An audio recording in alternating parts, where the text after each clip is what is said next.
भाई बहन दोनों बहुत भजन करते थे। प्रताप राय नाम था भक्त भाई का, और उन्होंने कभी भगवान से कोई कामना नहीं की थी। और बहन जो थी उनका ब्याह हो गया, बहुत भजन करने।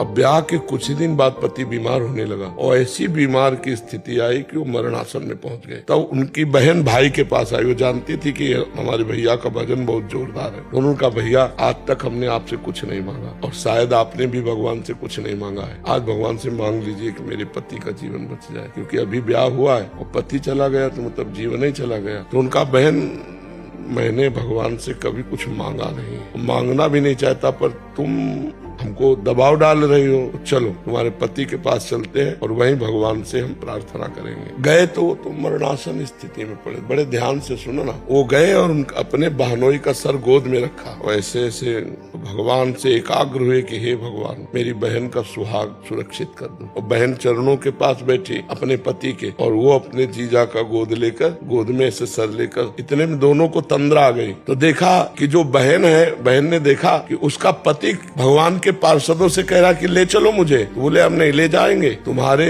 जो साले हैं वो बड़े भजनानंदी हैं और वो भगवान से प्रार्थना कर रहे हैं, भगवान कैंसिल कर देंगे, हम नहीं ले जाएंगे। तो वो रो के कह रहे हैं, नहीं, जन्म जन्मांतरों से भटकता रहा, आज पत्नी भजनानंदी मिली है, उसके प्रभाव से मुझे भगवान के पास जाने को नहीं, रोको मत, उनको मना कर दो, रोके मत, मेरा जन्म जन्मांतरों से बिछड़े हुए भगवान से मिलने जा रहे हैं। ये दोनों लोगों ने स्वप्न देखा। बहन का नाम मालती था। तो प्रताप राय जी ने कहा, मालती अभी तुमने कुछ देखा? बोले, भैया हमने देखा कि हमारे पति भगवत पार्षदों से कह रहे हैं कि ऐसा मेरे वो नहीं कर सकते, क्योंकि भगत है मेरा, मंगल नहीं कर सकते, मंगल भवन भगवान से मिलने का समय आया है और भगवान के पार्षद आके वापस चले जाएंगे, ये ठीक नहीं। बोले, यही हमने देखा, अब बोलो क्या करें? बोले, रहने दो भैया, अगर पति भगवान के पास जा रहे हैं अब मैं नहीं रोकूंगी।